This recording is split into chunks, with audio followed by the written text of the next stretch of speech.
اسلام آباد راولپنڈی میں رہنے والی شہری ہو جائے ہوشیار، کیونکہ راولپنڈی اسلام آباد میں بڑھتی وارداتوں نے کیا شہریوں کا برا حال۔ گزشتہ کچھ دنوں سے اسلام آباد میں 105 وارداتیں ہوئی، جن میں سے کچھ وارداتوں میں گھر کے تالے توڑ کر قیمتی سامان نکال کر لے جایا گیا۔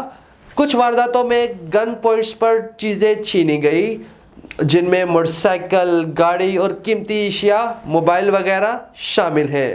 ان بڑھتی وارداتوں کی وجہ سے شہری پریشان حال ہیں اور ابھی تک صرف 16 FIR ہی درج کی گئی، جن میں گاڑی چوری کی FIR، بائک چوری کی FIR اور موبائل چوری کی FIR شامل ہیں۔ اور میری آپ سب سے یہ درخواست ہے کہ ان وارداتی لوگوں سے ہوشیار رہیں اور اپنے ارد گرد اگر کسی کو واردات کرتے دیکھیں تو فوراً 15 پر کال کریں، اور کمنٹس میں یہ ضرور بتائیں کہ گورنمنٹ کو ان بڑھتی وارداتوں پر قابو پانے کے لیے کیا کرنا چاہیے۔